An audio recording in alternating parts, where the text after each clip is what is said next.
Hey everybody, thanks for watching the Quest Diagnostics Scouting Report. Good health starts with knowing. Here with Steve Zakuani. I'm Nick Firchau. We're previewing the Seattle Sounders' next matchup. It comes on Sunday. They're on the road at Orlando City. You can watch the game on national television on FS1, kickoff at 4 p.m. Pacific, or check it out on local radio, Cairo 97.3 FM and El Rey 1360 AM. And Steve, a lot of buzz around the Seattle Sounders over the last week or so.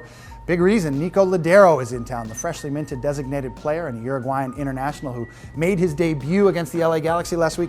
90 minutes right out of the gate, in the heat, on the turf. What'd you see? You know, I think he surprised all of us. Just the fact that he started and then played 90 minutes and really the game ran through him. Looked like a guy who's been there for 5 years and not just 5 days. What I saw from him is a guy who can do two things. The first thing, we knew he's going to try to find guys making runs off the ball. But the second thing, he actually tries to go for goal himself quite a bit.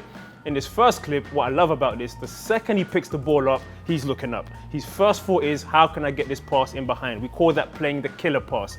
And why this is so effective now for the Sounders is, when he gets the ball, it's allowing everyone around him to make their runs early. Sometimes as a forward or as a winger, you think, is the pass going to come? Is it not going to come? When Lodeiro gets the ball, you know it's coming. And so Jordan Morris, as soon as Nico gets the ball, he's on his bike, he takes off. And that's going to make the Sounders better, because the threat to get in behind now is very real and it exists there. But what I also like about Lodeiro is he wants to go for goal. The 1-2 with Alonso is pretty good. He runs off the ball, gets it back, makes Van Dam look like he's not a good defender, which he actually is, walks right by him. The shot isn't the best, but he's looking for it. And then late in the second half, he almost had a debut goal. It's a great piece of skill, the little feint, defender jumps out of the way, tries to get a shot off, takes a deflection.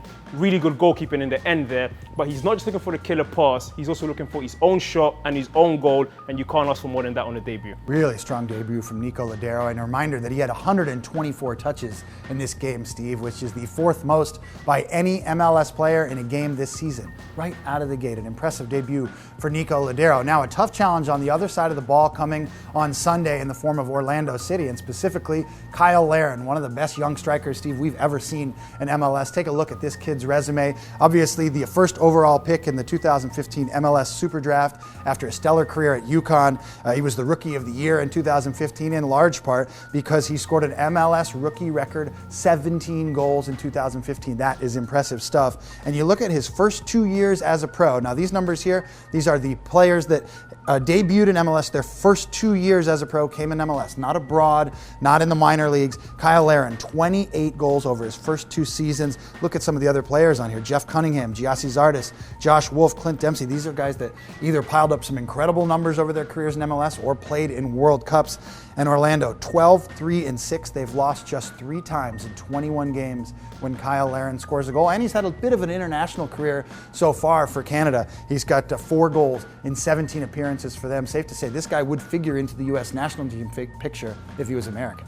You know, and he's a guy who doesn't play like a rookie. And what I mean by that is he's just extremely confident. You know, I've seen him a few times and he has games where he's not really involved in the game, but as soon as the ball comes to him, he has a one-track mind. He's trying to go for goal. It's impressive because he also scores goals in many different kinds of ways. He's very good when the ball gets out wide at making his runs in the box, but he also combines with his teammates quite well. And what Orlando have done well is made him the focal point of their attack. They have a world superstar in Kaká there, but they've seen a guy who scored 17 goals last year, already 11 goals this year, and they're not afraid to go directly to him. And I think he thrives off that. He was the man in college, he's the man in Orlando now, and it's quite interesting because Jordan Morris could actually learn a lot from Larin, just the path he's taken. Jordan's been very good this year, but where they differ is Jordan, for me, is still looking for that complete consistency. He's very streaky right now, and also the confidence. If Jordan misses a chance, it might take him a while to get over it. I think with Cyle Larin, he misses a chance, he's on to the next one. And so it's 2 very good young strikers we'll see on Sunday.